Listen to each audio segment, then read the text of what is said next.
देश के गद्दारों को गोली मारो सालों को, डायर चीखा। सिख, गुरखा और सिंध के आज्ञाकारी योद्धाओं ने फायर खोल दिया।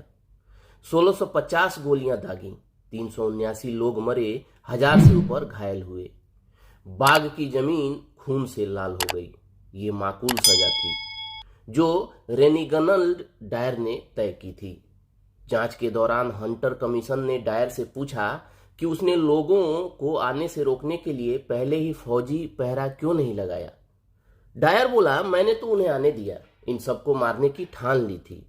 आखिर इस बाग में जमा सारे लोग धारा 144 का उल्लंघन कर जमा हुए थे। सरकार से प्रदर्शन की अनुमति नहीं ली थी, मैदान बुक नहीं कराया था।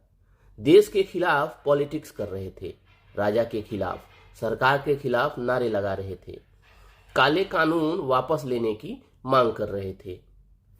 रॉलेट एक्ट अमन और व्यवस्था बचाने के लिए बनाया गया था, भारतीयों के भले के लिए था। इसकी मुखालफत अराजकता को आमंत्रण था। बगावत बर्दाश्त नहीं होगी, गद्दारी बर्दाश्त नहीं होगी।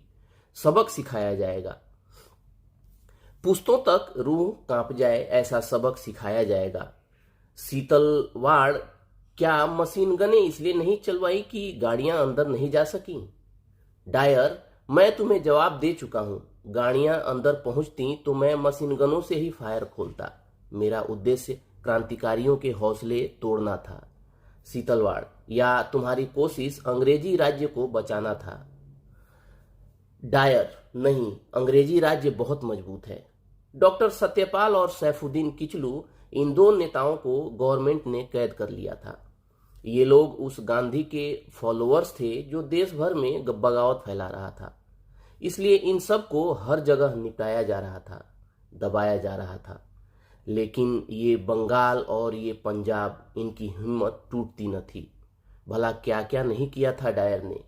मार्शल लॉ लगाया, पुलिस की लाठी बराबर नजदीक कोई आए तो कोड़े मारने के आदेश थे। सड़कों पर साष्टांग घिसट कर चलना था, वैसे ही जैसे ये लोग अपने देवताओं के सामने घिसटते हैं। आखिर ब्रिटिश राज भी भगवान से कम था क्या? इन तरीकों से 2 दिन की शांति के बाद फिर से खबर आई कि ब्लडी इंडियन पब्लिक मीटिंग करेंगे। मोहम्मद बशीर मीटिंग बुला रहा है, कन्हैयालाल उसका साथ दे रहा है। शहर में हड़ताल करेंगे, रैली निकालेंगे। ब्लडी कांग्रेस पीपल, इनको सबक सिखाना मांगता। Colonel Reginald Edward Harry Dyer Britain में बूचर ऑफ अमृतसर के नाम से जाना जाता था। हंटर कमीशन की रिपोर्ट के बाद उसे बर्खास्त कर दिया गया। लेकिन बदनाम का ही नाम होता है। जब बुद्ध और गांधी के देश में हत्यारों की दंगाइयों की इतनी फैन फॉलोइंग है तो भला इंग्लैंड में क्यों कम हो? डायर का उसका सम्मान किया गया और उसके फैंस ने 26,000 पाउंड का चंदा करके इनाम दिया। पॉपुलर धारणा के अनुसार डायर को उधम सिंह ने मौत के घाट उतारकर हिंदुस्तान का बदला लिया। गलत है, वो दूसरा डायर था, माइकल ओ डायर। हत्यारे डायर की मौत तपेदिक हार्ट स्ट्रोक और लकवे के बाद 23 जुलाई 1927 को हुई।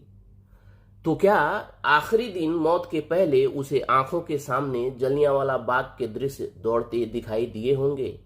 सुबह 11 बजे मीटिंग थी, 12 बजे तक भीड़ आती रही। 12:30 बजे पर ऊपर से सर्वे करने को हवाई जहाज गुजरा।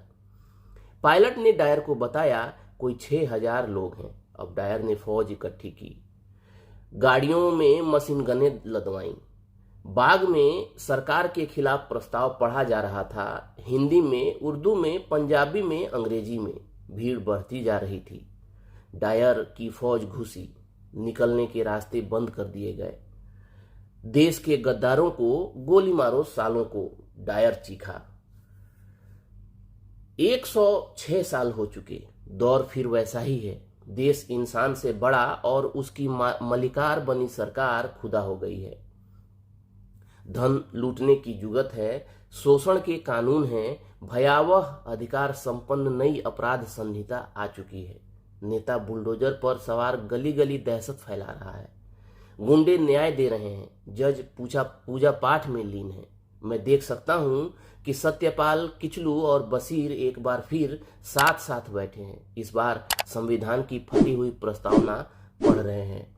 डायर का इंतजार हो रहा है।